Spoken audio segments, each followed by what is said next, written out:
I'm Alex, and today's video features a woman who'd rather die than look weak and drag that mindset onto Everest. She called every help, given an insult to her being a woman. This climb eventually became a spectacle to Sherpas and other climbers of a one-woman attempt at digging her own grave.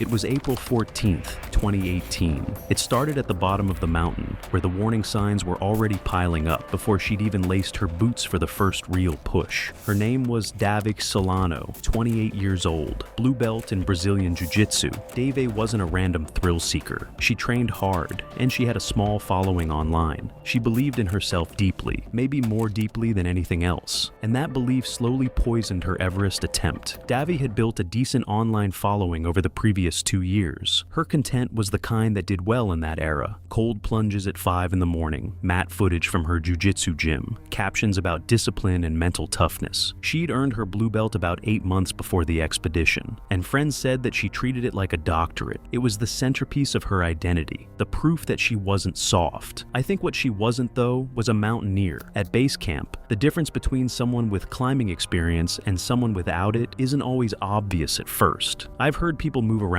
set up gear, joke with each other. It looks social, but the Sherpas assigned to the expedition, the men who had been on this mountain more times than most people change jobs, they noticed things quickly. Apparently, I've read based on their accounts that Dave moved inefficiently. She burned energy on flat terrain the way most people burn it, going uphill. Her breathing was already labored at an elevation where it should have been manageable with basic pacing. Renzin, the lead Sherpa on her team, watched her during the first acclimatization walk and said nothing yet. He said that he'd seen enough to know that early advice to someone like her rarely landed well. She beat him to it anyway. She explicitly told him that she knows how her body works after he slowed the group's pace. She said that she's done breathwork and ice baths, and that she's not fragile. Renzin nodded and said nothing. The mountain hadn't even started yet. Moving from base camp to Camp 1 sounds straightforward on paper. In reality, it runs through the Khumbu Icefall, one of the most unpredictable sections of the entire climb. Towers of ice the size of office buildings shift without warning. Climbers cross crevasses on aluminum ladders held together with rope and hope. Most experienced mountaineers move through it fast and quiet, conserving everything. Davig moved through it like she was proving something. She pushed ahead of the group's established pace twice. She talked during rest stops instead of recovering. By the time they reached Camp 1, she was visibly winded in a way that went beyond normal exertion. Other climbers on the expedition, among them a Norwegian named Tor and a quietly experienced woman from Colorado named Brekka, said that they exchanged glances but kept their thoughts to themselves. I do think they should have at least raised the concern, but I understand that it wasn't their place. What was striking, multiple climbers later recalled, wasn't just that Davy was struggling, it was the explanation she gave for the struggle. She had started connecting her cold exposure training to altitude resistance. The logic, as she laid it out to anyone who would listen over dinner at Camp 1, was that her body had already been conditioned to perform under physical stress. Ice baths trained mental fortitude. Jiu-jitsu trained her to stay calm when her body was screaming. Therefore, altitude sickness was, in her words, just another mental barrier trying to get in the way. Tor later described sitting across from her during that conversation and feeling genuinely unsettled, not because the idea was offensive, but because she believed it completely. Renzin heard the same speech secondhand and recognized it immediately. He said that he had guided enough climbers to know the difference between someone who was nervous and masking it and someone who had genuinely replaced information with ideology. Davy was the second kind. I believe that the more uncomfortable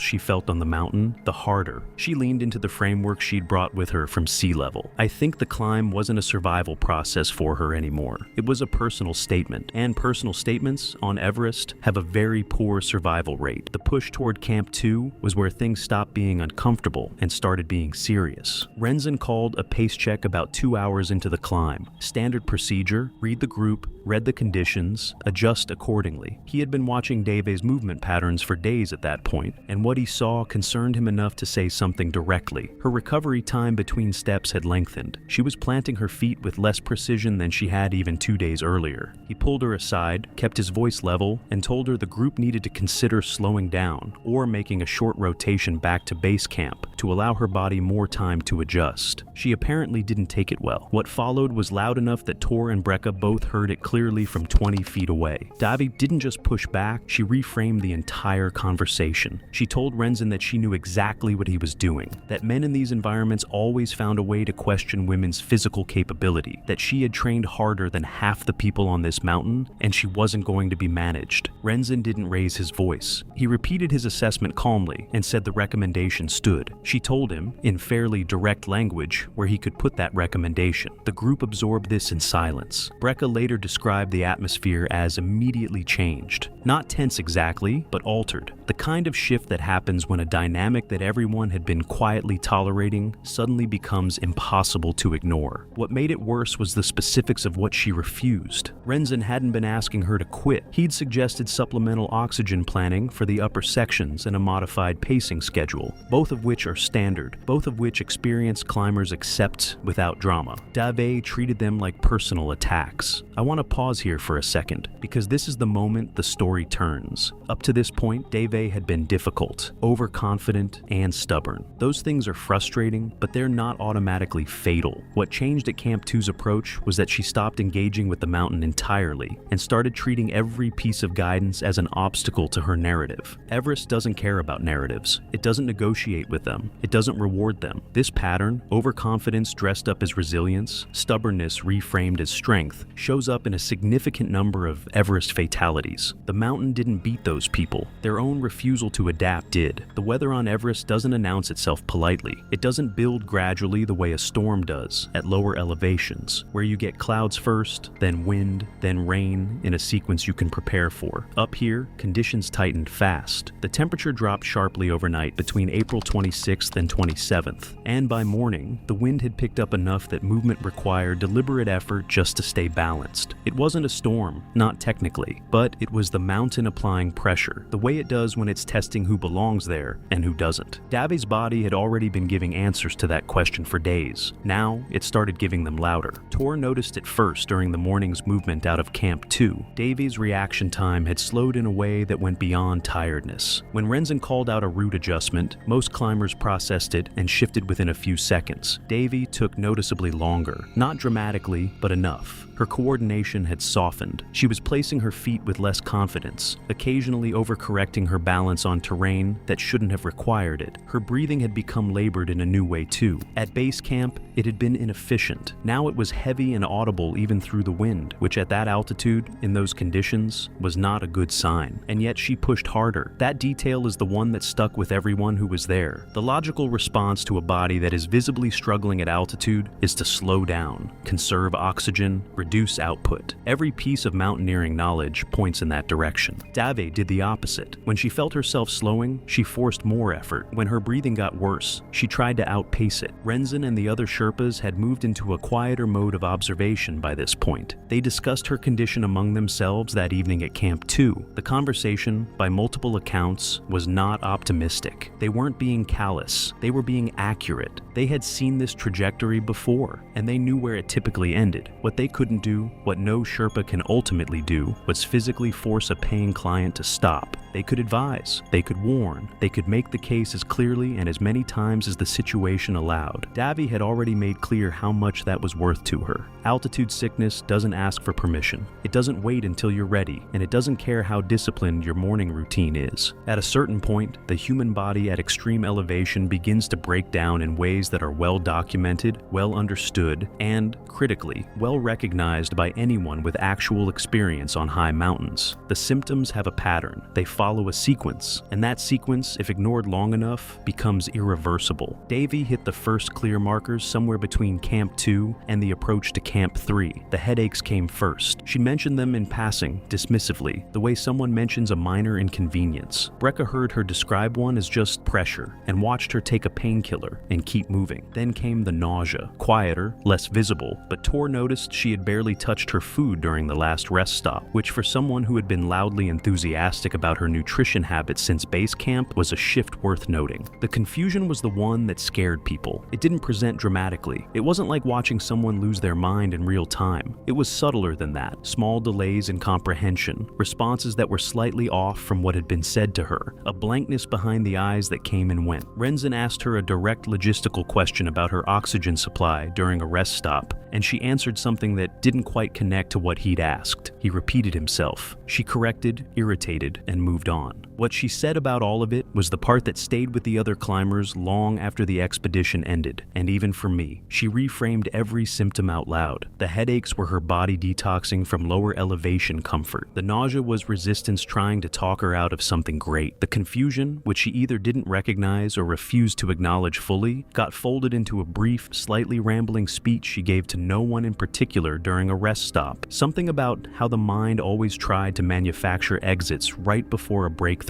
Brecca said it was one of the more unsettling things she'd witnessed on a mountain, not because it was dramatic, but because it was so completely disconnected from reality. Multiple climbers urged her to descend that afternoon. Not Renzin this time, other members of the group, people who had no authority over her and no agenda, just genuine alarm at what they were watching. She thanked them with a tone that made clear she found the concern patronizing and kept climbing. The symptoms didn't go away, they compounded. Camp 3 on Mount Everest is a narrow ledge carved into the Lhotse face, where tents cling to ice because nothing is flat. Oxygen is cut roughly in half, turning every breath shallow and every movement expensive. At that altitude, the body isn't adapting, it's slowly failing. Renzin chose this moment for a second, more direct conversation. He didn't ease into it this time. He told Davy plainly that her symptoms were consistent with acute mountain sickness, progressing towards something more dangerous. He told her that continuing upward without a mandatory rest rotation and proper oxygen management wasn't bravery. It was a medical risk that he was no longer comfortable guiding around. He told her the recommendation was descent and that it was firm. Dave's response was immediate and loud enough that it carried through the thin walls of the adjacent tent where Tor was resting. She screamed at Renzin that turning back was failure, plain and simple, and that she hadn't come this far to fail. He said that she mentioned the word quitter more than once, directed at the concept of descending, but landing on Renzin like an accusation. Then she shifted, the way she had before, into the gender framing. She told him, and the two other Sherpas present, that it was telling how the pushback always seemed to intensify the closer she got to proving something, that the men around her had been waiting for a reason to pull her back since base camp. Renzin, by every account, remained completely calm.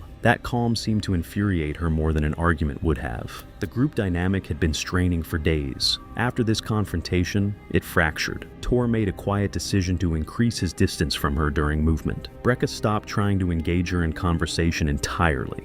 Other climbers on the expedition began routing their rest stops to avoid overlapping with hers. It wasn't coordinated, it was instinctive. The kind of collective withdrawal that happens when a group recognizes that proximity to someone's choices has started to carry its own risk. Daveg either didn't notice or didn't care. She repacked her gear after the confrontation with sharp, deliberate movements and announced to no one in particular that she was continuing in the morning. Nobody argued, there was nothing left to argue with. There is a particular kind of silence that settles over a group when everyone has accepted an outcome that hasn't happened yet. It isn't dramatic. It doesn't announce itself. It's just a quiet shift in the way people move around each other, the way conversations get shorter, the way eyes stop meeting across a rest stop. By the morning of May 2nd, that silence had probably settled firmly over everyone in proximity to Davy Solano. She was stumbling, not constantly, not in a way that looked like a fall waiting to happen every single step, but enough. I've read based on other climbers' accounts that her boots were catching on terrain that didn't warrant it. She was overcorrecting her balance on flat sections of the fixed rope, grabbing it for stability where experienced climbers let their hands rest loosely. Tor, moving ahead of her by about 30 feet, slowed his pace twice without being asked. Not to help her, but because watching her from that distance made him nervous in a way he couldn't fully justify yet, but couldn't ignore either. Her speech had deteriorated. No more speeches, just delayed, mismatched replies. When asked how she felt, she muttered about the rope instead. By then, the Sherpas had already stopped intervening. They'd offered everything, repeatedly, and she'd refused every time. With the group's safety on the line, they made the unspoken call to let her choices stand. They kept her in sight, they stayed close enough to respond if the situation became acute, but the active intervention phase had ended. Dave kept moving upward, slower now and more mechanical. Each step looked like a separate decision rather than part of a continuous motion.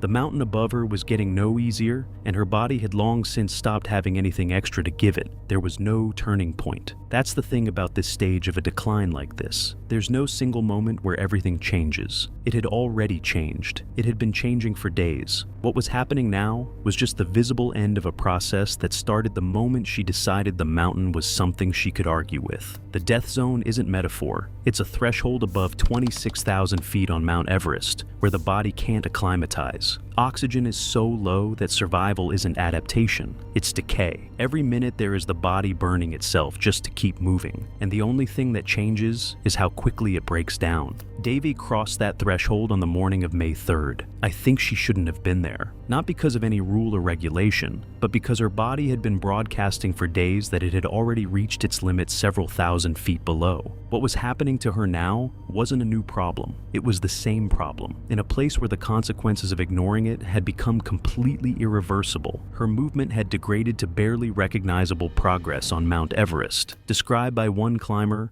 as walking through wet concrete. Each step looked manually assembled, arms hanging forward in a way that signaled the body was conserving every last bit of energy. Her oxygen use had also become unstable. Irregular tank management, a poorly sealed mask flagged days earlier by Sherpas, and corrections dismissed outright. She was offered help twice during the approach to that elevation, once by a Sherpa who fell into step beside her and quietly suggested she switch to a higher flow rate on her oxygen system, once by a climber from a separate expedition who recognized distress and offered to radio for a descent team. She declined both, the first with a short shake of her head, the second with a look that the climber later described as somewhere between exhausted and offended. And yet, she kept moving, slower than before, more alone than before. The group had naturally spread around her in a way that left her increasingly isolated within the column. Not abandoned, but separate. The mountain above was indifferent to the distance she had already covered. It didn't award credit for effort spent. It only registered what was happening right now. And what was happening right now was a body at its absolute end trying to go further.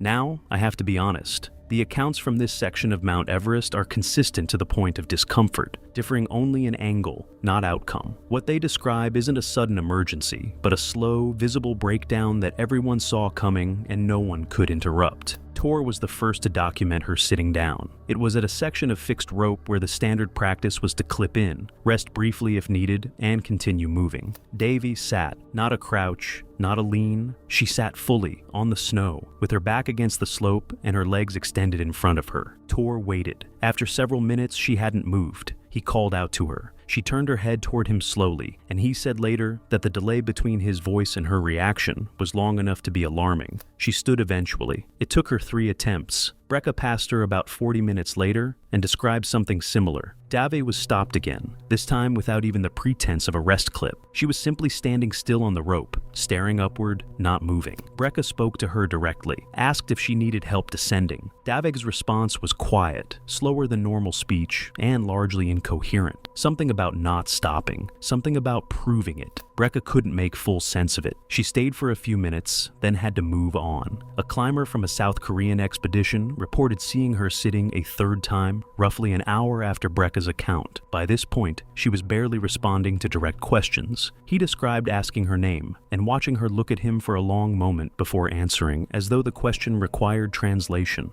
Renzin reached her shortly after and made what he later described as the final formal attempt at intervention. He told her clearly and slowly that she needed to descend immediately, that the team would assist her, that there was still a window to get her down safely if they moved now. He said she looked at him for a long time after he finished speaking. Then she said quietly that going back was for the weak people, and that was more or less the last coherent thing anyone heard from her. I'll say this plainly. This is the moment that survival required cooperation, and cooperation never came. Everest is full of stories that could have ended differently at exactly this kind of juncture. The help was there, the window was there, the people willing to assist were standing right next to her. What wasn't there was any willingness on her part to accept that the mountain had already won.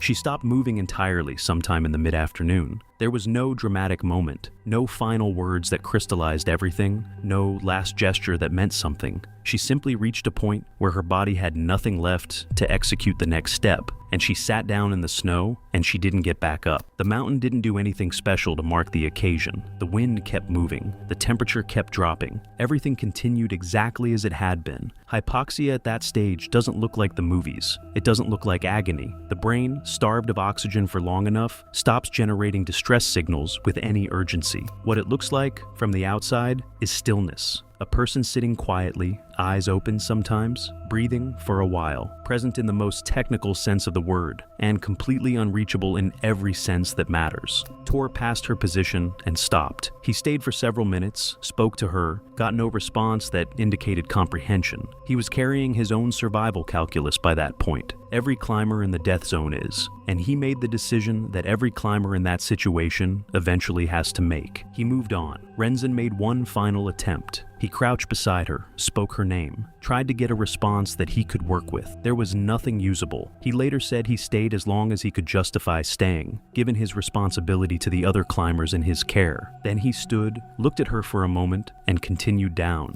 Other climbers from separate expeditions passed her over the following hours. Several stopped. None could do more than the people who had already tried. Her body was later confirmed dead at that position. She never made it close to the summit. She was still in the early reaches of the death zone when she stopped, thousands of feet below the top, well short of the upper sections she had talked about with such certainty at base camp. I believe that the mountain she had described as a mental barrier, a test of personal resolve, a stage for proving something to herself and whoever was watching. That mountain hadn't even shown her its most difficult sections.